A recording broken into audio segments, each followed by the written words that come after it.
so this is a real tennis racket. A couple of things you'll notice. Quite a long handle, it's quite a tall frame, quite a small head size.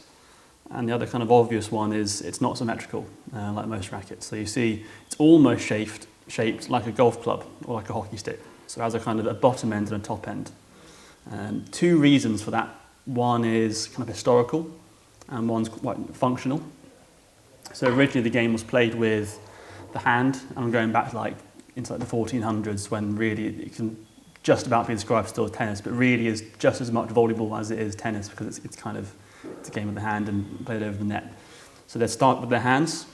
Eventually those hands became gloved. Eventually those gloves became kind of webbed to increase the surface area to hit the ball. Eventually those gloves were put on handles to give you more reach, and eventually those gloves became strung.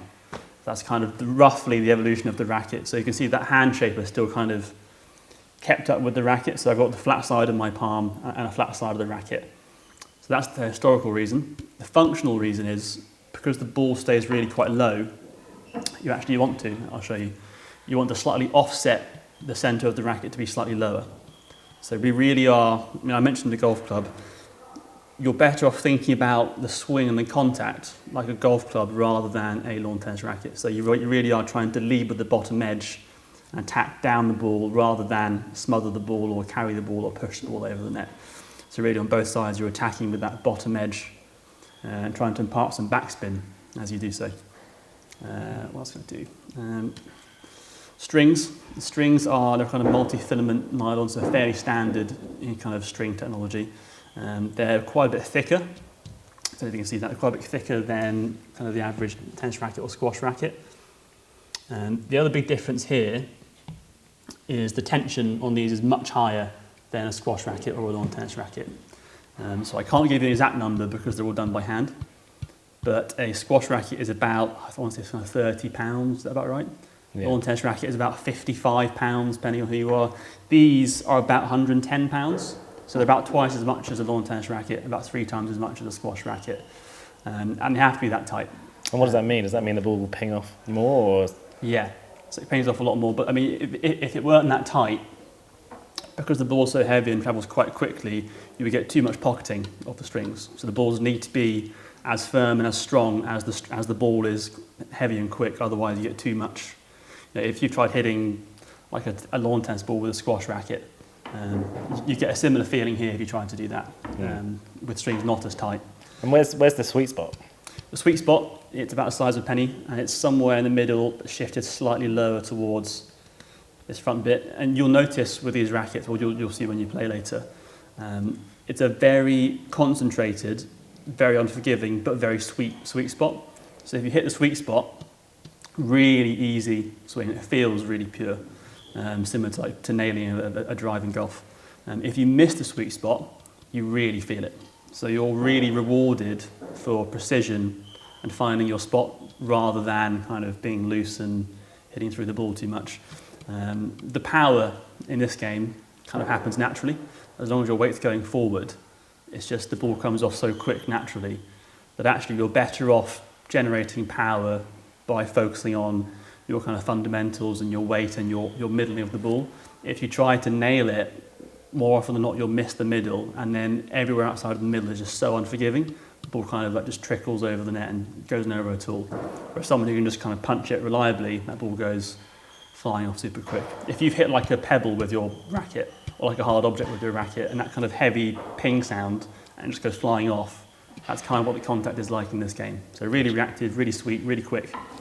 Nice. And what's the lifespan of a racket?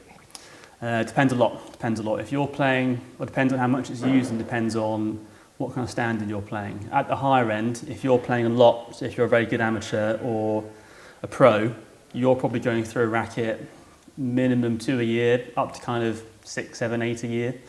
If you're kind of playing casually with your friends every 2 weeks and you aren't hitting the ball too hard, a racket can easily last you, 6, 7, 8 years, and even then you can probably drag it out further if you want to. But yeah, this will last. So these, I will normally go through about 3 a year, 2, 3, 4 a year. If I'm playing a lot, maybe slightly more. Mm-hmm. And then after that, they will just start to crack and start to degrade. Technology-wise, so there's a couple of brands of rackets. Grays has been the main supplier for a long, long time. So they're based in Cambridge. They're the kind of the English brand, and they've been going for ages. We get kind of other brands pop up from time to time, often from America.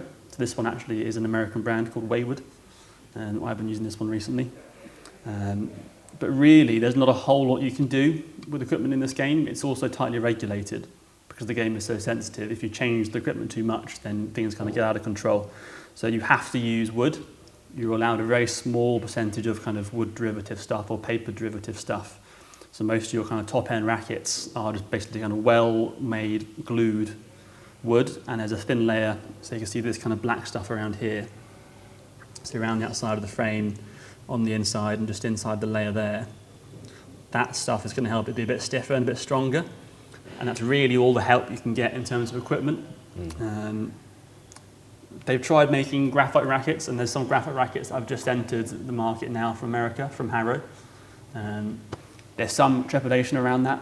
If the racket gets too powerful and you're able to hit the ball even faster than you can now, the game basically becomes unplayable and dangerous. It's a dangerous game already.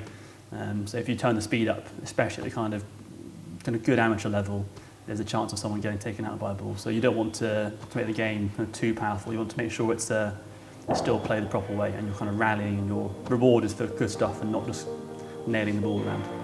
Cool. Lovely.